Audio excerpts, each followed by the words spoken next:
It is 7 o'clock. Welcome to Believers Faith Fellowship online campus, virtual campus. My name is Trisha, and I'm one of the campus leaders. As you saw, if you joined more than 10 seconds ago, we tonight have the pleasure of presenting Healing Hearts, and it's going to be a compassionate conversation on grief. Before I introduce the session, if it is your first time here with us at Believers Faith Fellowship, our virtual campus, welcome. If you are a returning visitor, if you're watching on the replay, welcome back. We really appreciate you guys checking in with us on a very regular basis.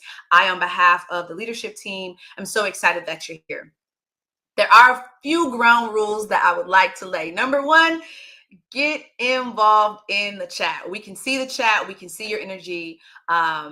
We can see some of the emojis if you put them in the chat. If you're just hearting the stream, I would love for you to get some more interaction by putting some hearts or some the emoji with the little angel halo around it. Put one of those in the chat to get us started, because that's what we're going to be talking about today, just how we process grief. The second thing that I ask is, while we're doing all this housekeeping in the beginning, please invite a friend, please share it with somebody. Now that you know what the topic is going to be about, I do ask that you act compassionately for the people that are in your sphere of influence and share it with a friend. They might watch it on the replay. Share it with a family member. They may watch it on the replay. There's going to be some valuable information that we talk about this week and next week. We have 2 sessions talking about healing hearts. So this week and next week. So you definitely want to lock in. It is a conversation. So if you have questions for Lisa as she is presenting, as she's talking, please feel free to put it in the chat. We will make sure that they get answered. And then the final thing is, if you have not visited any of our online digital campuses, places or spaces, we have a number of ways for you to engage and get involved with Believers Faith Fellowship. The first is you can get more information about BFF, our main location, at bfftn.org. bfftn.org, and I will put all of this in the chat so you can see it. You can connect specifically with our virtual campus or our online church at online.bfftn.org. There are ways to give, there are ways to volunteer, there are ways to partner with the ministry. So I think that is it for the housekeeping. And thank you guys for coming on already. I do want to, like I said, tee us up and get us started with tonight's session, because we are going to be talking about healing hearts. It's a compassionate conversation. So if you've ever experienced a close loss or a loss in any capacity, navigating grief during the holiday season, it can be very, very bittersweet. The holiday season is usually filled with joy and celebration, but if you are somewhere along that process of grief, it can have sadness and it can feel like a loss. And for people who are actively grieving, the holidays can be particularly challenging, even more challenging than maybe some of the other monumental days that may have happened earlier in the year. So tonight we are very, very fortunate to have the leader of our care ministry, Lisa Sanders. I call her Mama Lisa. A lot of people call her Mama Lisa. I may refer to her as Mama Lisa. So we have Mama Lisa here tonight, and she is going to walk us through a myriad of things. Again, please, if there are questions or comments that you have, put them in the chat. Let's talk together. Let's have this walk together. But just so you know where we're going to talk a little bit more about understanding grief. We're going to talk through some coping strategies, and maybe even talk about how you honor loved ones through the holiday season. There are a lot of social situations that I'm sure we'll find ourselves in. So if you guys have questions about that, feel free to put it in the chat. Or if you have a comment that you want to share to another person who commented, feel free to put it in the chat.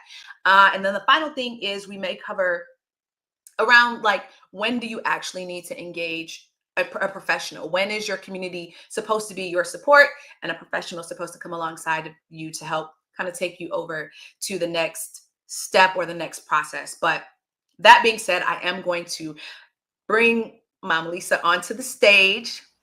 Thank you so very much for taking time out to have a compassionate conversation with us tonight. And I'm going to let you kick off, and then when we're ready to jump back into some questions, you'll just let me know. Great. Thank you so much, Trisha. You actually have set the stage beautifully for tonight and next week's conversation. Actually, you did a little bit of teaching on what we're going to elaborate on a little bit more, and that is navigating grief. One of my true objectives tonight is to normalize grief as a valid emotion that people experience. And like you said, that during the holidays, it can be very, very, very difficult and complicated when you're dealing with grief.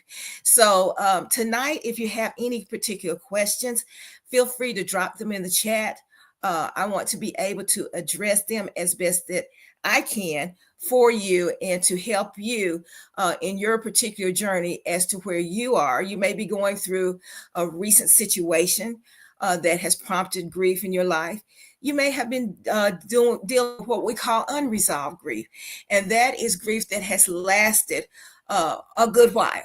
For some people, grief can last for years, especially if steps are not taken, the necessary steps are not taken to resolve it. But what I want you to do, I want you to just kind of just relax for along with me for this ride, because it is a very difficult conversation, but it's a very necessary conversation. So what I want to do tonight is just to have you to just kind of relax. It's not going to be to where I'm going to scold you. I'm going to educate you, but I'm not going to scold you in a manner or try to make you feel bad or anything if you are experiencing grief. So just go with me on this journey tonight. And so hopefully it'll be a mutual time of sharing and of that you can learn more about where you are and where you want to be. Okay, so first of all, I'll just tell you a little bit about myself. By profession, I am a licensed clinical social worker, and I retired from my quote unquote day job, but I never retired from social work and helping others. And along my journey of doing social work, one of the areas that I really found a passion for was grief recovery. And the reason why I did this is because I saw so many residual effects of people who were carrying grief, and they the way they experienced it was it came out in many different ways. And so being able to pinpoint what grief is, how we can deal with it, and how we can manage it over time became something that I was very passionate about and I wanted to learn more about. Also, it also evolved out of my own journey of grief and loss. I'm 65 years old. So that being said, grandma just said when I was young, just keep living, baby. You're going to experience some times that are going to be hurtful. And so over my lifespan, I have experienced quite a bit of loss. But I made it through. So I wanted to give you that hope, first of all, that grief is something that it is normal. It's going to happen as life, as we keep living, but we can manage. And God, along with what we do, can help us to make it through. So first of all, I want to talk a little bit about what grief is, because a lot of people don't understand what grief is. We hear the word, we've even heard terminology like good grief as a cliche that we often use. And I tell you, some people might say, well, I don't see anything good about grief. Well, grief it's not good, it's not bad, it just is. So we'll talk a little bit about how to normalize that as a part of life. First of all, grief is a natural response. I want to let you know that grief is something that is natural. It is not unnatural. God designed us to with these feelings. He designed us with grief responses. So it is there. It's natural. It's not unnatural. And I want to talk a little bit about grief being a response to loss. Most of the time that we think of grief in terms of death, someone passing away, someone close to us, or in terms of human contact, someone transitions, dies, passes away, gets really sick, whatever, and we encounter those feelings that are equated with that particular loss. So that's what most people think about is grief in terms of someone passing away in the human context. But grief can be a response to any type of loss. Any type of loss. It can be the loss of a pet, which is as much a family member as a person was. It can be a response to a life transition. There are some life transitions that are really, really, really difficult to deal with. For example, the dissolution of a marriage or a divorce or a relationship breakup, losing a job, losing a career, moving, relocation. I'm a military wife. We moved, I don't know how many times. I counted from place to place. We moved over a course of 19 times. And so each time I experienced loss and grief because of being established in a community, being established in a circle of friends, and having to start over every time, because very often I would have worked or I would have started something like trying to go to school and wasn't able to finish. So it prompted that feeling of loss. It can also be a status change. Let's say, for example, you are a part of a job. Let's say a supervisor, you're at a job, and people come to you, and let's say your job is they lay you off, or something happens. Then you no longer have that status of that person of who you were. So you have to really renegotiate those feelings, but those feelings of grief will come, and it's normal. Atypically, we might find in our society we grieve a little bit different than other cultures, because one thing about our society is sometimes we have a tendency to do what I call ranking grief. For example, ranking death as the highest level of grief response that you can encounter, but it's not. It's not. So like I said, we want to normalize it in the fact that there's really no ranking level or pecking order when it comes to grief, because we can experience, and the way we experience can vary in its intensity. Grief is really difficult to negotiate because it affects every aspect of our lives. A lot of times, we think maybe it has a tendency to affect us emotionally, but again, depending on its intensity, it can affect us physically. There are things that come along with it that we experience in our bodies, emotionally, socially. Because when a loss comes, let's say, for example, there is a change in a relationship, divorce, or a relationship dissolution, then we change friends, we change activities. So there we are, we're experience a social change. When we become widowed or widowers, and we no longer have that mate there, but we still have a circle of friends and family that are still married. Well, that changes us socially as to who we are. And also the way that we respond to grief can change us socially too, because sometimes when there is a grief incident that prompts grief, it can cause us to alienate ourselves and not want to be engaged socially and do things with other people. And we'll talk about that a little bit later. About how it can be sometimes very dangerous when you're grieving not to involve yourself socially. So it can affect all different aspects of our life. And that's why it is so complicated and so difficult. And like I said, for some people, it may be brand new. And for others, they may have been carrying grief for years. And so they might have things that they've encountered, let's say blood pressure issues or headaches or something like that they didn't have prior to the incident. And so, or whatever caused the grief. And so now they're having to deal with that, and some of it long term, and just not, they're like, why did this come? This came out of the blue. Well, could possibly be that it is one of the effects of grief. So a lot of things that go on with grief.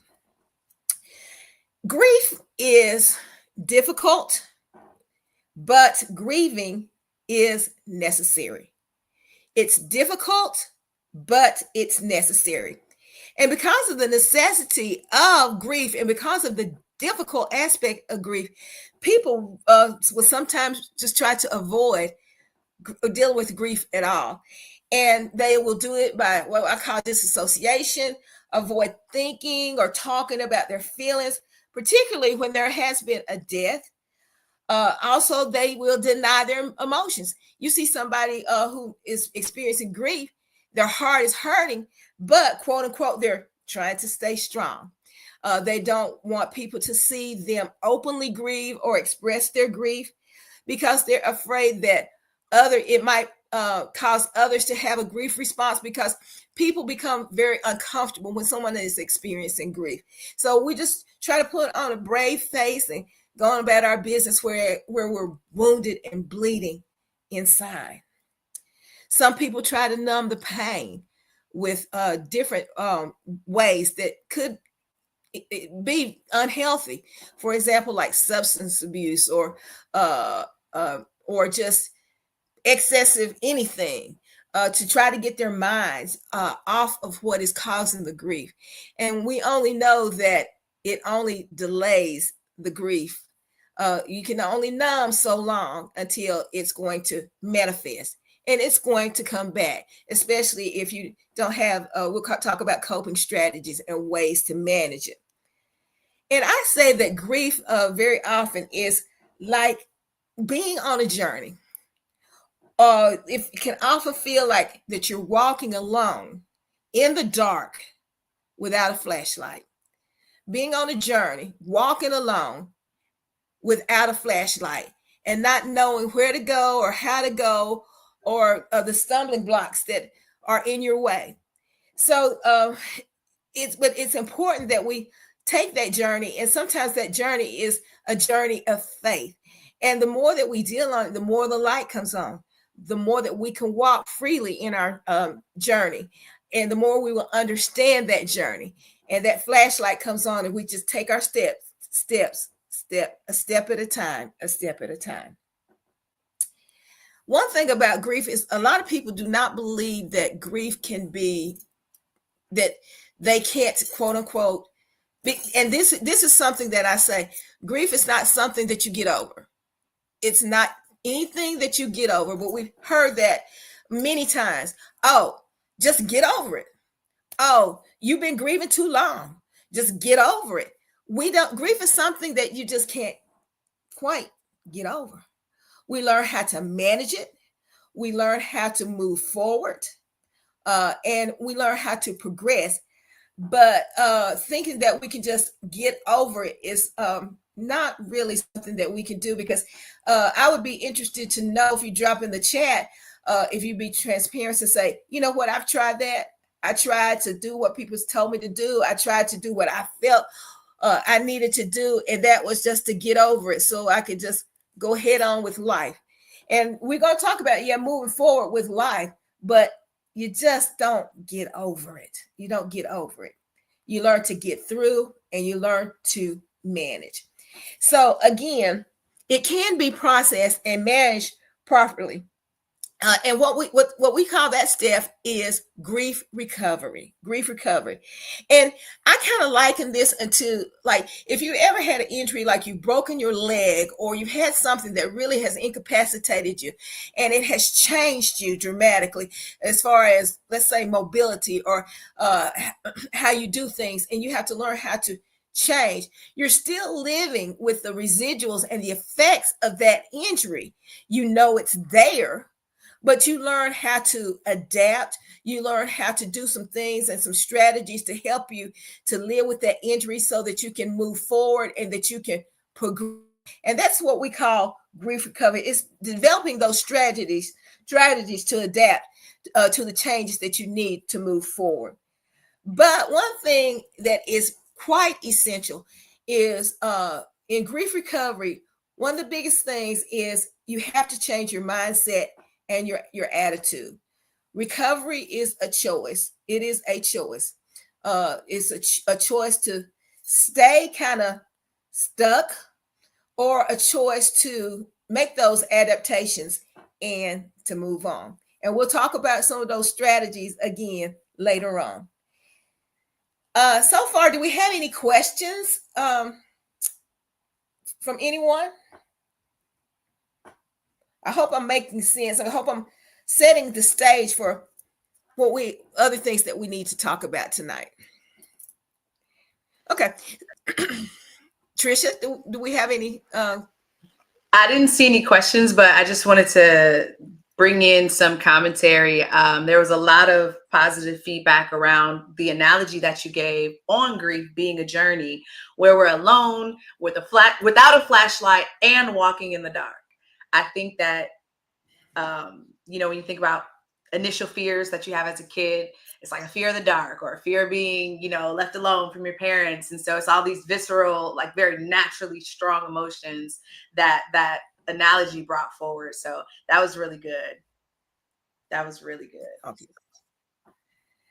Okay, thank you. So now that I've told you some truths about grief, I want to just to deal with some misnomers or some myths about grief that you might have heard, that you might have even experienced.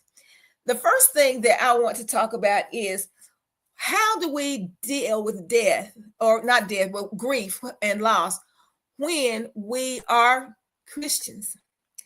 When people know that we have faith, when people know that our spiritual walks are very strong, when we are looked at to be examples or mentors for other people, what do we do then?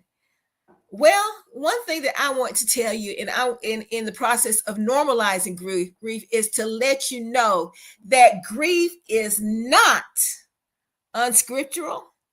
Grief does not mean that there's a lack of faith or trust on your part. And how do I know that? God in his infinite wisdom knew that we would experience those feelings.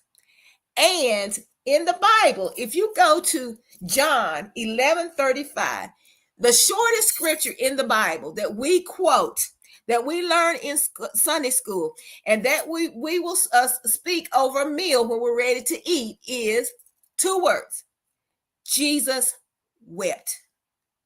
Jesus wept. That let me know that Jesus felt grief. And in this particular context, what they're talking about is when his friend Lazarus had died. And he went to talk to Lazarus' sisters, and they knew in the power of Christ.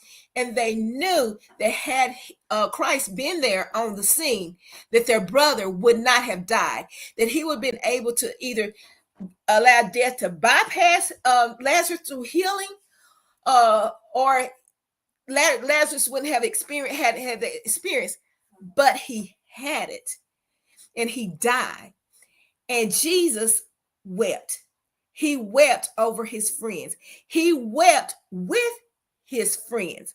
He wept over Lazarus, but he wept with Martha and Mary, his sisters. So grief, my friends, is not unscriptural. It is very much so scriptural. There are other countless stories in the Bible of people who experience grief and loss. David is one of them.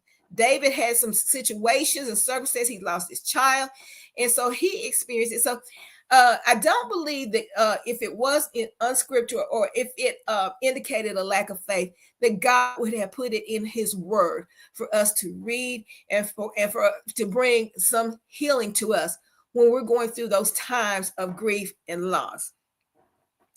Another misnomer is that there is one way to grieve. No, my friends, in our uniqueness, our own uniqueness, we cannot put people in a box as to how they grieve. A lot of how people, what their grief response is based on, it can be the unique factors, such as, like, if a person has died, how close were you in that relationship? How sudden was the loss? Okay. Your own stage of life, and the influence of family and culture about grieving. Different cultures grieve differently. In some of our countries, they openly express their grief. You've seen people wail. You've seen they'll call on the wailing women in the community, and they will wail over someone who has died or someone who is ill and express what their grief. You have other cultures who believe that you should grieve very stoically, that you don't express your grief openly. It can be there, but you don't express it openly. So a lot of the way we grieve is predicated on what we've been told by society. Now, one thing that I kind of have I won't say a problem with, but feel some kind of way about is here we kind of move people real quickly through grief, especially if there's a illness or a death. If you're on your job, they give you 3 days bereavement leave, and it's unwritten. It could be unwritten that you come back when those 3 days are over. Now, if you have a really understanding and empathetic supervisor, then things can be a little bit different. But 3 days is just not enough. And that's why a lot of times people, when they're going through grief and they go back to work or whatever, that they end up having to extend their leave because that 3 day expectation is just not enough. So, like I said, I feel some kind of way about that because this is not a process that you can rush through. So we have to be kind of mindful of that. Also, different people have different grieving styles. Like some people are very expressive. I'm a very expressive person, very expressive person. And so I'm going to grieve a little bit differently. You're going to probably see me cry. You're going to probably see me, the expressions on my face. I experienced a situation just last week where we went to the funeral of a young man. We were stationed with their family out in California. He was only 34 years old. And the last time that I saw him, he was a vibrant little teenager at 14. So when Mama Lisa saw him, my mama's heart that had loved him, that had seen him grow up, oh, I could not help but to cry. And just question in my mind and just the shock of seeing him was like, that can't be you. So that was kind of the way that I deal with. You had others who would come and if they weren't as expressive, that they would look and they would move forward. So there's no really wrong or right way to grieve. It's just how long we do it, and it's if and when we grieve, because stifling grief is not good. Whereas also way too much expression can be indicative of a bigger problem, of a need to really seek help sometimes. Okay, so that can be like the two ends of the spectrum, is about whether we're external or internal processors. Another myth is that people have is that they'll feel this bad always when they're going, especially when they're going through the initial time of grief, that they'll feel like that life, that they'll be that way always.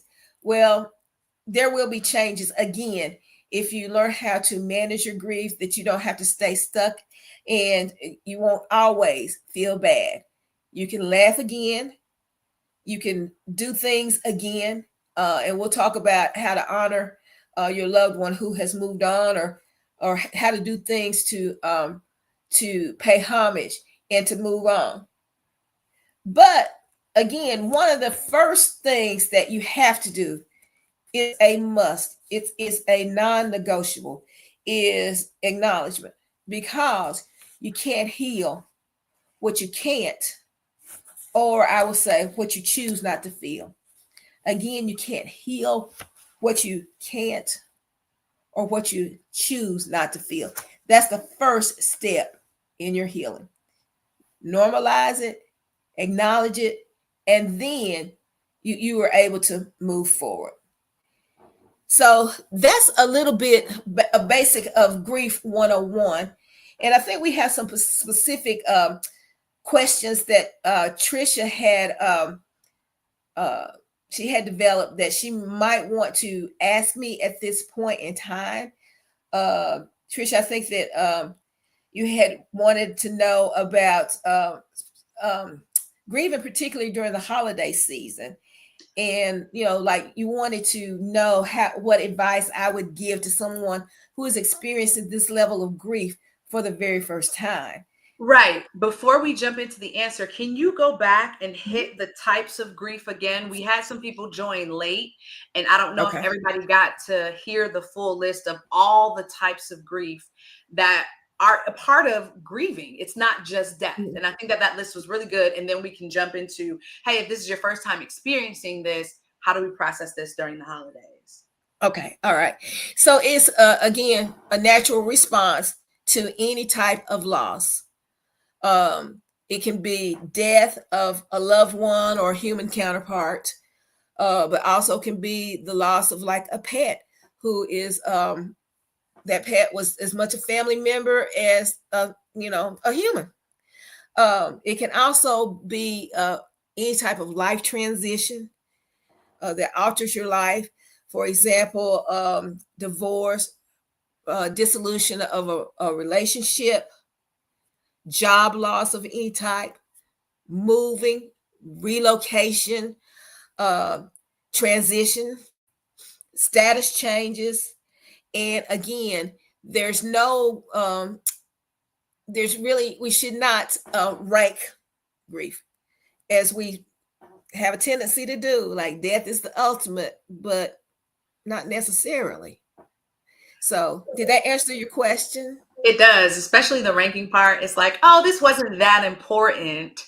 I shouldn't feel this bad about it. So if people find themselves in along any part of that spectrum of grief, and they're walking into a holiday season, they're walking into what I think is like probably the busiest from a social standpoint that a lot of us get between sing-alongs and caroling and Christmas parties and Thanksgiving, popping through different places.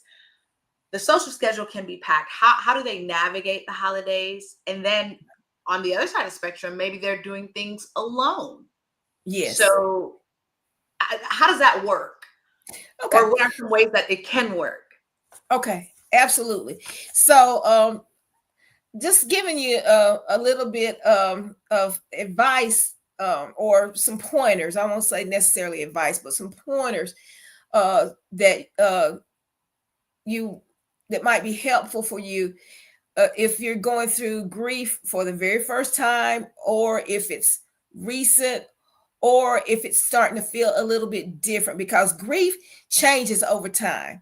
And again, it's not linear. Grief is not linear. There's steps and stages that you go through in grief. Like for example, shock, denial, bargaining.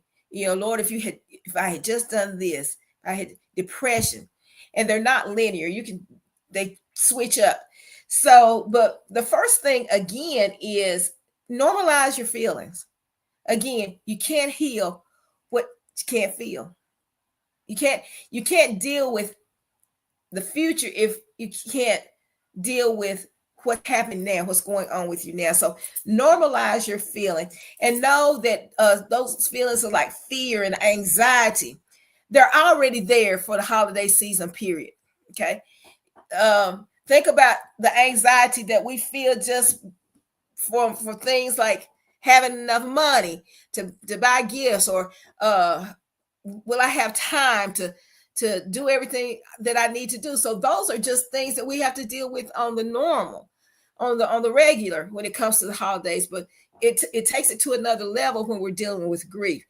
And one of the things that I want to talk about is that fear and anxiety that leads up to the holidays, what we call anticipatory grief. And what that looks like is people know that this is the first time, or that they will be without whatever. Their loved one will not be around for this holiday season. They will no longer be married this season. So the relationship changes. They're in a different place. And so that's called anticipatory grief. of knowing that that's going to happen and knowing that you're going to probably feel some kind of way about it. That is normal, but it also can be sometimes we can take it to a whole different level by worrying about how am I going to deal with it? What am I going to do? All of that extra and getting really amped up about it. So that anticipatory feeling, when a lot of times it's not, it can be not as bad as people think it's going to be, but they get themselves worked up and sick and just unable to deal, unable to cope because of that anticipatory level of grief.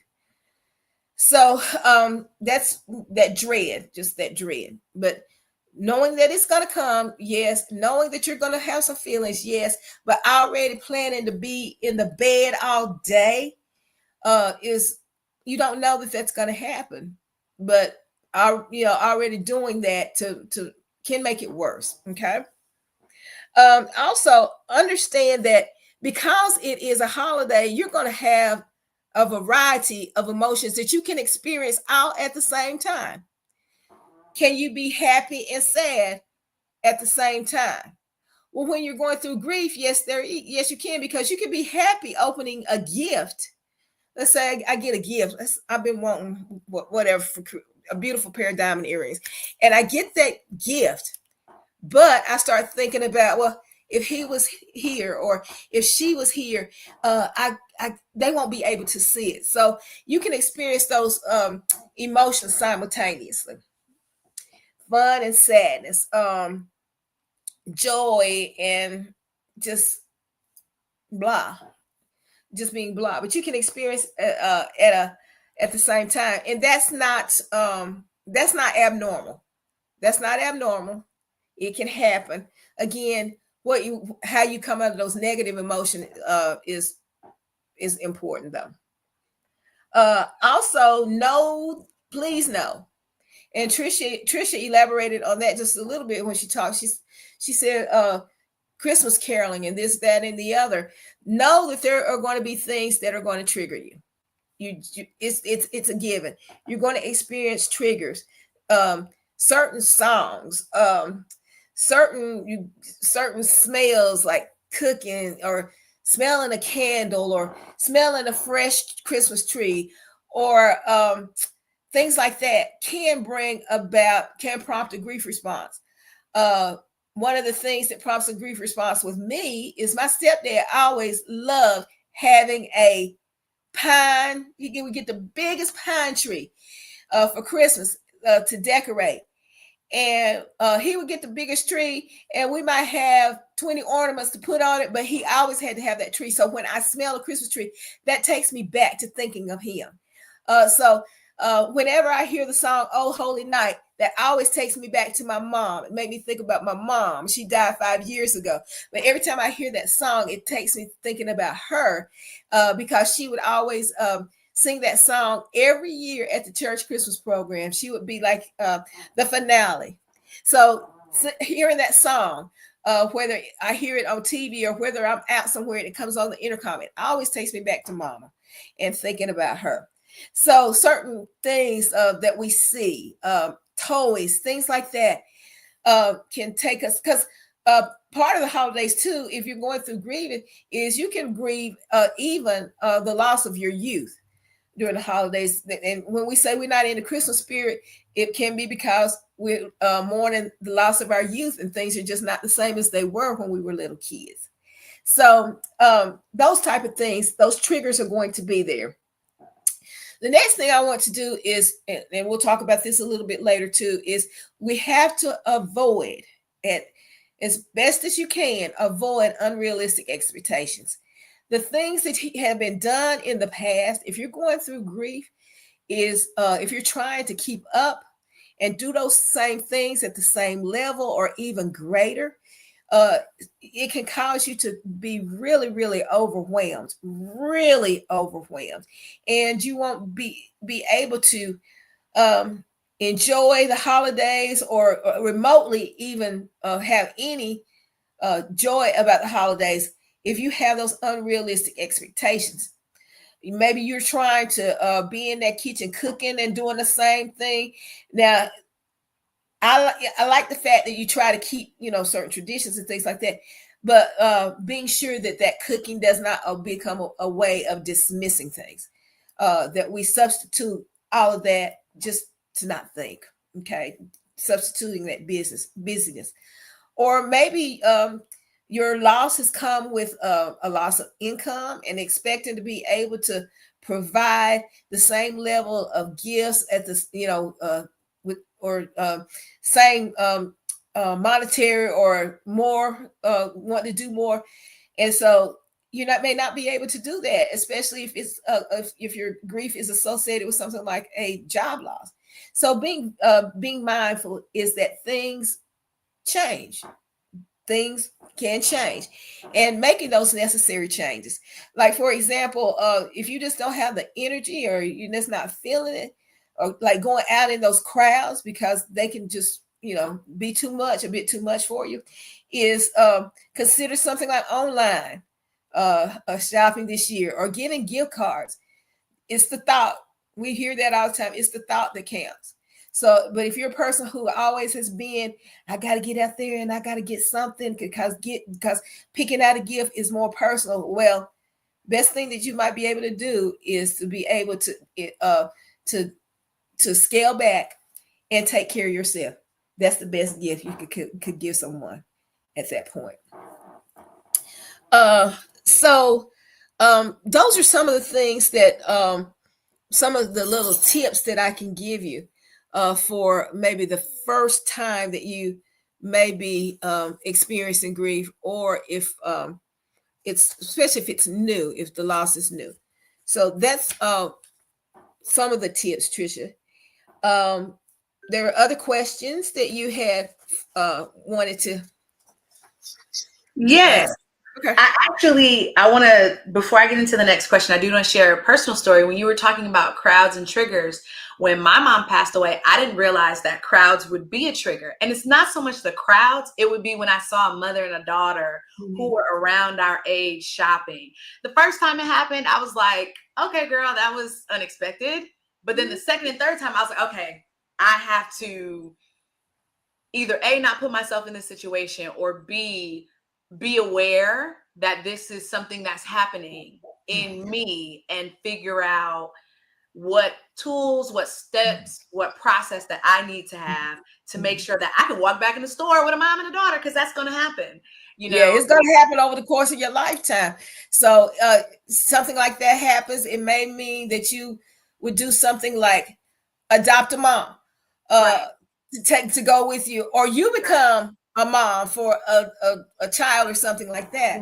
So and not going alone. So right. And that was definitely a huge unexpected point, because you hear stories and you think about, like you said, anticipatory. You think about, like, okay, well, this situation may be sticky, or this situation I may want to avoid. But then when it's something super unexpected and you have to not necessarily manage it, but I don't have another word, you have to juggle in that moment, like, okay, don't want to have a meltdown in the store, but at the same time, I need to take a mental note that this is something that has to be processed and handled and dealt with. So when you were talking about triggers, it really brought that back to mind, because I'm like, whoa, that's interesting. And then the second point, and I know this is not necessarily something that we discussed prior, but can you grieve the loss of something that didn't happen? So, for example, when you were talking about like the loss of a job, I instantly think about my friends who are in creative spaces who thought they had a deal coming in and then there's no deal. So navigating that type of grief when there's not anything that you technically lost per se from the ranking standpoint, because as Americans, we tend to do that very easily. We tend to be like, well, this wasn't real, I shouldn't be sad about it, especially if people are on fertility journeys, or if people are on, building their dreams for their businesses, or even maybe thinking that they would graduate by now. Can you grieve the loss of something that hasn't happened?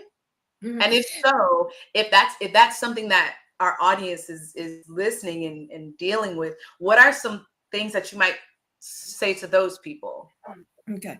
Again, it's all about validation and validation of your feelings, because loss, in those types of situations, you're still going to feel the same feelings that you would feel for something, knowing that that tangibly happened, or that that was, that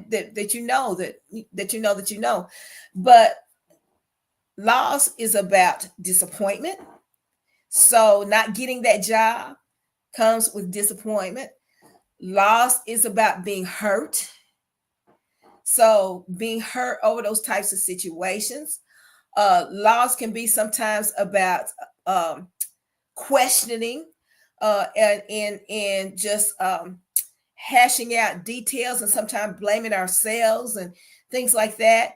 So that happens when something doesn't come through, or is not that type of tangible aspect. So it's all about those feelings, and coping with feelings the same way that you would, and knowing that they're valid when there is a tangible loss. So again, dealing with those emotions that come along with it. And I would venture, and a lot of times people experience anger when something doesn't pan out, or something doesn't, is doesn't happen. But I always have to examine what anger is about, because anger really is an iceberg. There's all kinds of different things in that anger. What is encompassed in that anger iceberg? And that's usually what I just said: hurt, disappointment, could be loneliness, uh, loss of expectations. Yeah. So does that kind of answer your question? Very much so. Very much so. It popped in my mind, and I'm like, oh, I think this is something that we might want to just take a second and address, because sometimes, again, as Americans, it's very easy for us to just rank the grief, and no one died. I'm in good health. People have it worse than me, so I should just suck it up and move on and be happy, because technically I have nothing to complain about, right? And just as you so eloquently put it, this spectrum of grief is so much larger than I think the average person even realizes. Mm-hmm. And there is what you said, the points that you made. Those gratitude is one of the coping strategies. When you're dealing with loss and grief, it's one of the coping strategies. But still, there's that fine line of, yes, Lord, I'm thankful that I have XYZ. I have a job. I'm thankful for that. But still, this hurts, because I wanted that thing. It came with a monetary increase. It came with different skill sets, and a piece that will allow me to develop more in my personal walk as well as in my career walk. So yeah, there's just, we are grateful. Yeah. But yeah, it's real. These feelings are real. Yeah, gratefulness is not I don't think you used the word numbing, but when you were talking about being busy and kind of just going back into the routine, it shouldn't be a band-aid to distract us from the work that we actually have to do internally. Right. So I know that I've seen a lot of hearts in the chat, and I've seen people saying that this is very good across our chat. As we wrap up our conversation tonight, and again, guys, this is just part one. We will be back next week for Healing Hearts Part 2. Please make sure that you, again, share this with somebody, invite somebody. If you have questions that you want to ask offline, feel free to visit online.bfftn.org. There's a comment box. You can put it there, or you can inbox BFF directly, and we can make sure that Mama Lisa gets it, and she can answer those questions, whether if it's something that's private that can't be addressed in an open forum like this. But as we wrap up, when should somebody start to say, hey, I think I need somebody professional to come alongside? I know you touched on it at the beginning, talking about the polarities or the distance between the two ends of the spectrum, but how can a person, if they're sitting at home tonight, say, oh man, I see myself in that, and I may need to bring somebody alongside my journey. Okay. All right. So how do you know? I think innately you probably know when it's getting to be too much. If those symptoms become so overwhelming that you don't feel a sense of even momentary relief. It's just chronic. It's constant. It bombards you. It engulfs you. That you just don't see any momentary relief at all.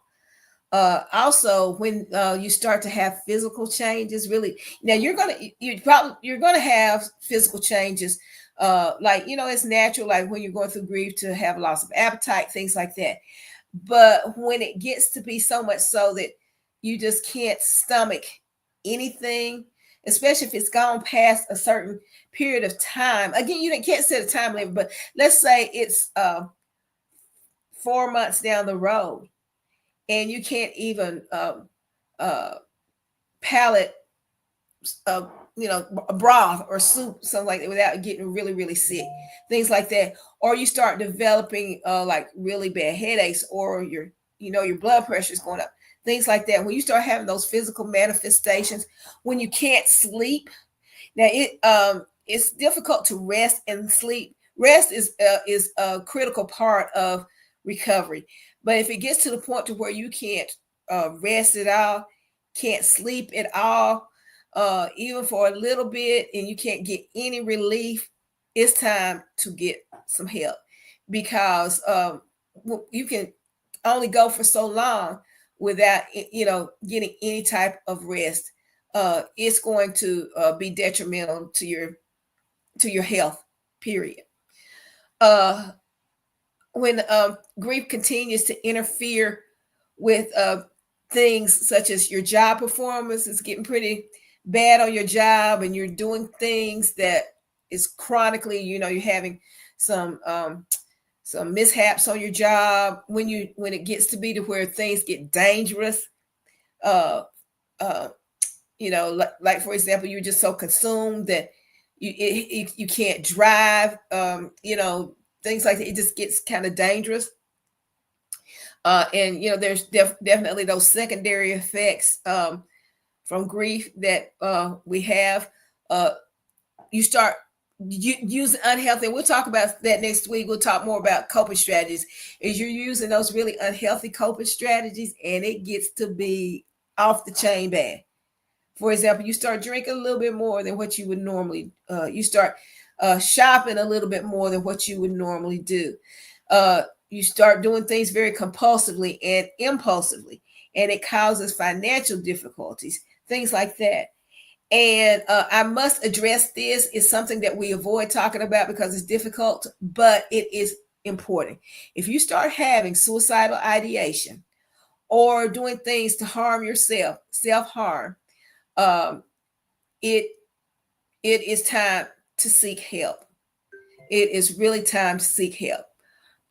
And that happens a lot of times when when something initially happens or whatever, or just gets, and you're just in a bad way. But when you start acting on those thoughts, and they get really, really, really overwhelming, it's time to get some help. It's time to get some help. So basically, those are the answers. But you know what? It's time to get help anytime. It's time to get help anytime. When we're looking at a professional will help us to look at things objectively, and they'll help us with problem solving and help us to recognize things that we need to do to help move forward.